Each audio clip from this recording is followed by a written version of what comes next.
नमस्कार, मैं अजय आपका स्वागत करता हूं और आप देख रहे हैं न्यूज़ आप तक 24 मध्य प्रदेश का हिंदी न्यूज़ चैनल। चलिए देखते हैं मध्य प्रदेश की 25 मुख्य खबरों को, लेकिन उससे पहले कमेंट करके हमें बताइए कि आप न्यूज़ किस जिले से देख रहे हैं। साथ ही वीडियो को लाइक, शेयर और चैनल को सब्सक्राइब करना ना भूलें। हमारे फेसबुक पेज को भी फॉलो करना ना भूलें, जिसका लिंक डिस्क्रिप्शन बॉक्स में दिया गया है। काम की खबर, एमपी में सीएम हेल्पलाइन पर भी हो सकेगी खुले बोरवेल की शिकायत। ऐप पर फोटो अपलोड होते ही पहुंचेगी जानकारी। खुले बोरवेल से संबंधित दुर्घटनाओं पर नियंत्रण के लिए सीएम हेल्पलाइन एप्लीकेशन में एक नया मॉड्यूल शामिल किया गया है। इससे आमजन आसानी से रिपोर्ट कर सकेंगे। कलेक्टर राजेश बाथम ने बताया कि CM helpline app Google play store से डाउनलोड कर ऐप लॉगिन करने के बाद पंजीकृत मोबाइल नंबर को निर्धारित क्षेत्र में दर्ज करना होगा। एप्लीकेशन मेनू में स्थान, विभाग, जिला आदि की जानकारी के बाद खुले बोरवेल की तस्वीर अपलोड कर सबमिट करते ही शिकायत संबंधित विभाग को भेज दी जाएगी। उपयोगकर्ता को एसएमएस द्वारा शिकायत आईडी प्राप्त हो जाएगी। 5वीं 8वीं बोर्ड परीक्षा, बच्चों को अब तक नहीं मिली पिछले साल की अंकसूची। बीआरसी कार्यालय के चक्कर काट रहे पालक। हाल ही में राज्य शिक्षा केंद्र ने 5वीं 8वीं बोर्ड परीक्षा के परिणाम जारी किए हैं, जिसमें पुनर्गणना और उत्तर पुस्तिका की छायाप्रति बुलवाने के लिए 7 दिन का समय दिया गया है। इसके लिए पालकों को कहां आवेदन करना है यह नहीं बताया गया है, जिसके चलते पालक स्कूल और बीआरसी कार्यालय के चक्कर लगा रहे हैं। इधर शैक्षणिक सत्र 2022 से 23 में हुई परीक्षा की अंकसूची 100 से अधिक स्कूलों को आज तक नहीं मिली है, जबकि स्कूलों द्वारा पिछले साल ही अंकसूची शुल्क जमा कर दिया गया था। इंदौर में हिंदू छात्रा से दोस्ती कर बताया धर्म परिवर्तन का दबाव। आरोपित अल्फेज खान गिरफ्तार। गुजराती कॉलेज में लव जिहाद का मामला सामने आया है। छोटी ग्वालटोली पुलिस ने अल्फेज खान को गिरफ्तार कर लिया है। आरोपित छात्रा को ब्लैकमेल कर रहा था। छात्रा ने हिंदू संगठन के पदाधिकारियों की मदद ली और शुक्रवार को एफआईआर दर्ज करवाई। पुलिस के मुताबिक प्रथम वर्ष की छात्रा द्वारा एफआईआर दर्ज करवाई छात्रा की करीब 7 महीने पूर्व आरोपित अल्फेज निवासी डबल चौकी देवास से दोस्ती हुई थी। अल्फेज भी गुजराती कॉलेज नसिया रोड में पढ़ता है। छात्रा का आरोप है कि अल्फेज ने धर्म परिवर्तन करने का दबाव बनाया और कहा कि तुम मुस्लिम बन जाओ। उसने कहा कि मुस्लिम बनने पर शादी कर लेगा। टीआई उमेश यादव के मुताबिक आरोपित को गिरफ्तार कर लिया है। मतदान बाद होगी यूजी द्वितीय वर्ष की परीक्षा। 30 अप्रैल बाद आएगा शेड्यूल। लोकसभा चुनाव के चलते देवी अहिल्या विश्वविद्यालय को परीक्षाएं आगे बढ़ाना पड़ रही है। विश्वविद्यालय ने स्नातक द्वितीय वर्ष की परीक्षा मई तीसरे सप्ताह बाद करवाएगा। टाइम टेबल 30 अप्रैल तक घोषित किया जा सकता है, मगर उसे पहले कॉलेजों को विद्यार्थियों की प्रैक्टिकल व आंतरिक परीक्षा संपन्न करवाना है। विश्वविद्यालय प्रशासन ने 9 मई तक छात्र छात्राओं के अंक भेजने के निर्देश दिए हैं। मामले में आंतरिक परीक्षा करवाने के लिए शिक्षकों की पैनल भी बना दी है। BA, BCom, BSc, BJMC, BBA, BCA, BSW द्वितीय वर्ष की परीक्षा 20 मई के बाद करवाई जा सकती है। भोपाल में तमाम सुविधाओं से लैस सीएम राइस स्कूल शिक्षण में फिसड्डी। प्रावीण्य सूची में सिर्फ एक विद्यार्थी। माध्यमिक शिक्षा मंडल की 10वीं व 12वीं बोर्ड परीक्षा के नतीजे हाल ही में घोषित हुए। इस दौरान सभी की नजरें सीएम राइस स्कूलों के प्रदर्शन पर भी रहीं, लेकिन इनका भी परिणाम कुछ ज्यादा बेहतर नहीं रहा। भोपाल जिले में 8 सीएम राइस स्कूल हैं। 3 साल के आंकड़ों पर नजर डालें तो 8 में से 2 स्कूलों के परिणाम में गिरावट आई है। वहीं 6 स्कूलों के परिणाम में सुधार हुआ है, लेकिन अभी भी उत्कृष्ट और मॉडल स्कूलों के परिणाम से कम है। सीएम राइस स्कूलों की शैक्षणिक गुणवत्ता पर विभागीय अधिकारियों का ध्यान अधिक रहता है, लेकिन फिर भी परिणाम अपेक्षा अनुरूप नहीं आया है। वहीं राज्य या जिला स्तरीय सूची में सिर्फ सीएम राइस स्कूल करोंद के एक छात्र ने जगह बनाई है। इसके अलावा किसी स्कूल का नाम शामिल नहीं है। भोपाल में तय समय पर बिल्डर ने मकान बनाकर नहीं दिया, अब देना होगा 9.71 लाख रुपए हर्जाना। कोई भी व्यक्ति अपने सपनों का आशियाना बनाने के लिए पैसे जोड़कर बिल्डर को देता है, लेकिन फिर भी उन्हें तय समय पर मकान नहीं मिल पाता है। ऐसा ही एक मामला जिला उपभोक्ता में पहुंचा, जिसमें उपभोक्ता ने 14.5 लाख रुपए देकर 2013 में एक आवासीय प्रोजेक्ट के तहत प्लाट बुक कराया था। 41 लाख रुपए में मकान निर्माण कर देना तय हुआ, लेकिन बिल्डर ने तय समय पर मकान बनाकर नहीं दिया। 8 साल से उपभोक्ता किराए के मकान में रहने के लिए मजबूर है। मामले में जिला आयोग की अध्यक्ष गिरिबाला सिंह, सदस्य अंजुम फिरोज व सदस्य अरुण प्रताप सिंह ने उपभोक्ता के पक्ष में निर्णय सुनाया। बिल्डर को 2 माह के अंदर 9.71 लाख रुपए की राशि देने का आदेश दिया। ग्वालियर के जेयू में लोकसभा चुनाव का प्रभाव और ईसी की शिकायतों से स्थगित हुई स्नातक की परीक्षाएं। जीवाजी विश्वविद्यालय से संबद्धता प्राप्त कॉलेजों में चल रही स्नातक की आगामी परीक्षाओं को जेयू ने स्थगित कर दिया है।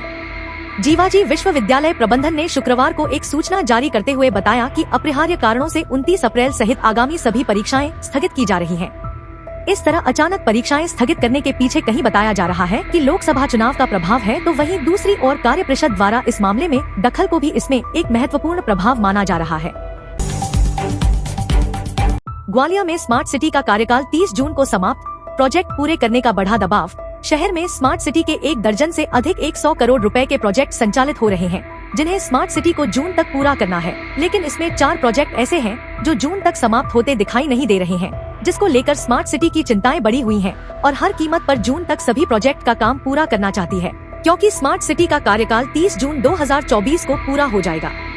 दिल्ली से भी निर्देश मिल चुके हैं कि जो भी प्रोजेक्ट चल रहे हैं वह जून तक पूरे कर लिए जाएं, जिससे उनका भुगतान समय पर हो सके, क्योंकि इसके बाद कार्यकाल बढ़ेगा या नहीं, इस पर संशय के बादल मंडरा रहे हैं।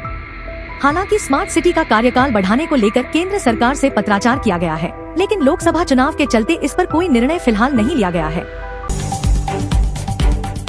ग्वालियर से होगी संदेश ऐप की शुरुआत, 4 थाने चयनित। न्यायिक प्रक्रिया में तेजी लाने, समय पर समन मिलने, केस से जुड़ी जानकारी सुलभ तरीके से मिलने और गवाहों को प्रभावित किए जाने की समस्या के समाधान के रूप में न्यायालय संदेश ऐप तैयार करवा रहा था, जो अब पूरी तरह से तैयार हो गया है।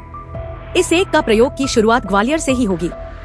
इसके लिए ग्वालियर के 4 थाने चुने गए हैं, जिनमें विश्वविद्यालय थाना, इंदरगंज थाना, कंपू थाना और पड़ाव थाना चुना गया है। इंदौर में 3 प्रत्याशियों के नामांकन निरस्त, सोमवार नाम वापसी का अंतिम दिन। इंदौर संसदीय क्षेत्र के लिए नामांकन फॉर्म जमा करने के साथ ही सभी की जांच की प्रक्रिया पूरी हो चुकी है।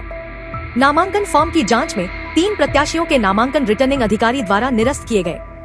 यह फॉर्म भारतीय निर्वाचन आयोग के मापदंड अनुसार नहीं पाए गए। शनिवार से सोमवार तक 3 दिन प्रत्याशी अपना नामांकन वापस ले सकेंगे। इसके बाद रहे वाले प्रत्याशी को चुनाव चिन्ह का आवंटन किया जाएगा। भोपाल लोकसभा सीट पर भाजपा ने झोंकी ताकत, मोदी कर चुके रोड शो, कांग्रेस अभी स्थानीय नेताओं के ही भरोसे। वर्ष 2024 के महासंग्राम में अब तक भाजपा कांग्रेस को चुनाव प्रबंधन व प्रचार में पिछड़ती हुई दिख रही है। 24 अप्रैल बुधवार को प्रधानमंत्री नरेंद्र मोदी ने भाजपा प्रत्याशी आलोक शर्मा के समर्थन में रोड शो किया। मालवीय नगर तिराहे से नानके पेट्रोल पंप तिराहे तक 1.25 किलोमीटर के रोड शो में भाजपा ने अपनी पूरी ताकत झोंक दी। लोगों की जबरदस्त भीड़ रही और चारों तरफ अब की बार 400 पार के नारे सुनाई दिए। इधर कांग्रेस की बात करें तो अब तक एक भी स्टारक प्रचारक मैदान में नहीं दिखा है। कांग्रेस प्रत्याशी अरुण श्रीवास्तव स्थानीय नेताओं के साथ ही लोकसभा क्षेत्र में दौरे कर रहे हैं। न कांग्रेस नेता राहुल गांधी की कोई सभा व रोड शो हुआ है और न ही कांग्रेस महासचिव प्रियंका गांधी आई है। इतना ही नहीं, अखिल भारतीय कांग्रेस कमेटी के अध्यक्ष मल्लिकार्जुन खड़गे सहित कांग्रेस के स्टारकों की कोई बड़ी सभा हुई है। अनुत्तीर्ण विद्यार्थी फिर परीक्षा के लिए 5 मई तक करें आवेदन। माध्यमिक शिक्षा मंडल की 10वीं व 12वीं में फेल विद्यार्थी रुक जाना नहीं योजना के तहत दोबारा परीक्षा दे सकेंगे। इसके लिए वे 5 मई तक ऑनलाइन आवेदन कर सकते हैं। आवेदन MP ऑनलाइन पोर्टल के माध्यम से किए जाएंगे। 12वीं की परीक्षा 20 मई से 7 जून तक और 10वीं की परीक्षा 21 मई से 30 मई तक होगी। इसके पहले 10 से 18 मई तक निर्धारित परीक्षा केंद्रों पर प्रशिक्षण की व्यवस्था रहेगी। परीक्षा में पेपर मप्र बोर्ड के पाठ्यक्रम के अनुसार ही होंगे। राज्य ओपन बोर्ड दोनों कक्षाओं की परीक्षाएं आयोजित करेगा। 12वीं में 1 से अधिक और 10वीं में 2 से अधिक विषयों में फेल विद्यार्थी आवेदन कर सकते हैं। वहीं 12वीं में 1 और 10वीं में 2 विषयों में फेल विद्यार्थी पूरक परीक्षा दे सकते हैं। सोना अब 73,000 के नीचे, आखातीस पर अच्छी ग्राहकी की उम्मीद। भारतीय सराफा बाजार में सोने के दाम में चौथे दिन भी मंदी दिखी। गुरुवार को सोना 200 रुपए टूटकर 73,000 के नीचे आ गया। सराफा हाजिर में सोना नकद में 72,900 रुपए प्रति 10 ग्राम रह गया। इससे ज्वेलर्स को उम्मीद बंधी है कि अब अक्षय तृतीया पर ग्राहकी अच्छी रहेगी। हालांकि अब भी दाम और कम होने की उम्मीद है। इंदौर मंडी भाव। गेहूं में सरकारी खरीदी की रफ्तार बीते साल से कम, बाजार मजबूत। MSP पर गेहूं की सरकारी खरीदी के आंकड़े सरकार के लिए संतोषप्रद नहीं है।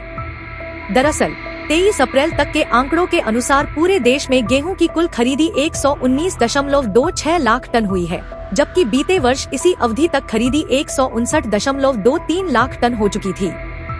हरियाणा से लेकर मप्र और पंजाब तक गेहूं खरीदी में पीछे हैं। मप्र में अब तक 29.71 लाख टन खरीदी हो चुकी है। बीते वर्ष 40.18 लाख टन गेहूं खरीदा गया था। यानी मप्र में इस साल खरीदी कम है, जबकि सरकार ने खरीदी जल्द शुरू की है और बीते दिनों से पैमाने में भी छूट दी है।